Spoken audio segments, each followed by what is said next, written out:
Well, great news, Nintendo Switch 2 fans. Borderlands 4 is set to launch on the Switch 2 on October 3rd, 2025. October is going to be such a fun month. Battlefield 6, one of my favorite games, is coming out as well in October 11th, I believe.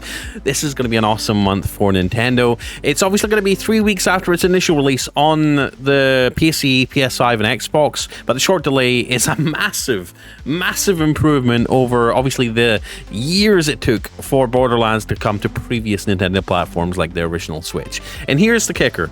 It's a dedicated Switch 2 version. So unlike simple ports of past, Gearbox is crafting a dedicated version of Borderlands for the Switch 2, optimizing it for the console's hardware. And Gearbox CEO Randy Pitchford himself praised the Switch 2 as a freaking awesome platform, knowing its power and tight form factor, enabling a robust gaming experience without compromising key features.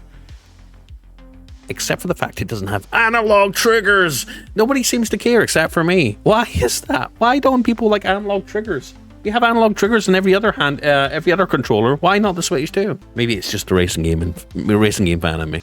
But yeah, it's great news. We're also going to be getting another couple of cool things like crossplay support. Switch 2 version is going to support 4-player crossplay with PS5, Xbox, and PC, allowing seamless co-op gameplay across platforms, which is a big step up over Borderlands 3 on the original Switch, which was limited to 2-player co-op, making it ideal for players, obviously, who enjoy teaming up with friends in different systems this time around. So if you get a Switch 2, you'll be on par with your friends that are playing on PS5 or Xbox, right? And another weird thing, which I thought was really interesting, is the fact that this game's going to have cross-save functionality. So basically players can carry their progress across platforms thanks to cross-save functionality, meaning you can start on your Switch 2 and then continue on another platform or vice versa.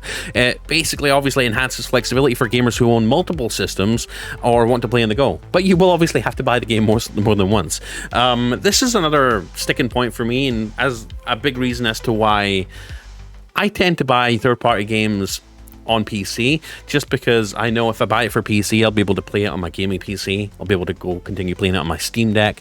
I'll be able to play it on a gaming laptop. And if I buy a new PC down the line, I'll be able to play it on that as well years down the line. Whereas if you buy something for Switch, typically if you buy it for Switch, you're stuck playing the Switch version of the game, you're stuck in the Switch ecosystem, and when the Switch 2, if you sell it down the road or whatever, or you break it, you can't play your game, right? And it's stuck in those graphical settings and it's stuck with all that. But when you buy stuff for PC, obviously it carries with you for whatever hardware you want to play it on. But this is a first step towards something I'd like to see in a lot more. Cross-save functionality. So obviously, if you maybe buy it for Switch 2, you enjoy it on the Switch 2, and then one day you get a gaming PC, right? And you're like, okay, I want to play Borderlands 4 on my gaming PC with cranked up settings. Then you'll be able to do that, which is awesome. So let's talk about the gameplay features for the Switch 2. Obviously, it's going to include all core gameplay elements such as new movement mechanics, double jumping, gliding, dodging, grappling, deep skill trees, an arsenal of billions of weapons.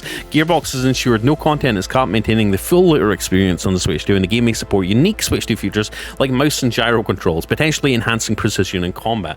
Would you ever have thought in 2025 we would see mouse control on the Switch 2, playing Borderlands on a Nintendo Switch with a mouse?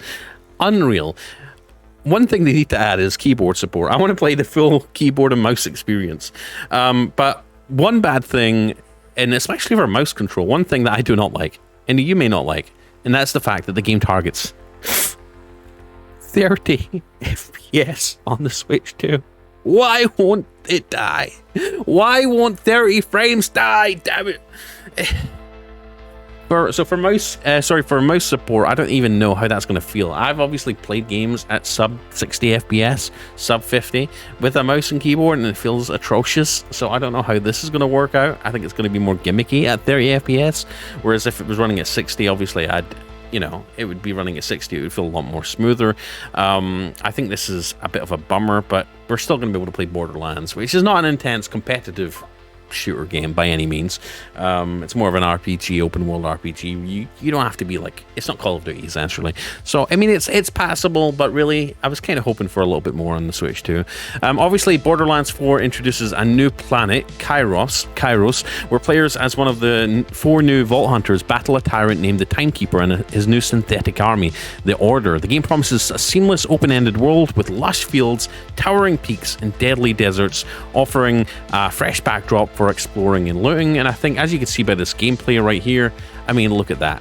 You would never have known this was Borderlands. I mean, I'll be honest, I was a little bit tired of the Borderlands aesthetic, you know, running around on a wasteland, sandy deserts, dunes, all that sort of stuff. Being able to jump into lakes, rivers, lush green environments, cliffs, snowy cliffs, snow peak cliffs, monsters like this running around. I think this is going to be awesome. I think this is a nice, fresh breath of fresh air for Borderlands as a franchise, and I am here for it. I cannot wait to get my hands on this and play it with you guys, and probably stream it as well on the channel here. So stay tuned, subscribe, subscribe if you want to see me stream this game. It'd be really cool to get this on stream and see what you guys think, and put my Borderlands skills to the test, right? I obviously played a good bit of Borderlands on the Switch. If you followed me for a while, you'll know I've actually streamed it on the Switch on my channel before, years ago. But yeah, the game looks absolutely fantastic. It's going to have obviously different editions. You're going to have your standard edition for $69.99, deluxe for $99.99, and super deluxe for $129.99, with the latter two including post-launch content like Bounty Pack Bundle, 4 unique areas, missions, and bosses, Vault Hunter Pack, 2 new Vault Hunters, and Story Packs. And pre-ordering any edition grants the Gilded Glory Pack, featuring cosmetic skins for Vault Hunters, weapons, and Echo 4 Drawn. Physical copies require a download, and it's unclear if the game card contains partial data or just a key. Game key cards. Why couldn't they have just put this on the game card? Come on. Post-launch content. They've planned extensive post-launch support, including free updates, paid DLC. Vault Hunter Pack will add 2 new playable Vault Hunters, new story regions. The Bounty Pack, also extra stuff. But yeah, what matters most for Switch 2 owners is the fact that it's one of the first major third-party AAA titles confirmed for the Switch 2, signaling strong support from publishers like 2K. Its near simultaneous release with other platforms highlights Nintendo's push for better third-party integration, making the Switch 2 a compelling choice for fans of looter shooters. So yeah, hopefully that all captures the excitement around the Switch 2 version of Borderlands. One little gripe about from me at least is the frame rate is going to be around 30 FPS according to Pitchford. Let's see what Reddit has to say. No surprises there. I think games that are native to PS5 and Xbox Series will have to settle at running 30 FPS on Switch 2 to be able to work at all. I mean, these are all the things we used to say about the original Switch. We really expected. I mean, the Switch 2 touts 4K gaming, right? Supports 120 FPS gaming. So to see a game like Borderlands, which, don't get me wrong, this Borderlands definitely looks a step above, leagues ahead of previous Borderlands in terms of graphics. It's still a Borderlands game. It's still got that cartoonish aesthetic to it. With the, you know, like it's not exactly visual realistic fidelity like some other games. So I was really hoping we'd see a good solid 60 FPS, but with it being a non-competitive first-person shooter game, 30 FPS is passable, but for Switch 2, really expected more, Gearbox. So yeah, hopefully better than the Borderlands 2 Vita port. In later stages of the game, it got 15 to 22 FPS. It was really pushing it being playable for an FPS, yeah. Switch has always been the worst way to experience a game. Technically runs, seems to be the bar they aspire to. So yeah, there we go, guys. Let me know what your thoughts are in the comments.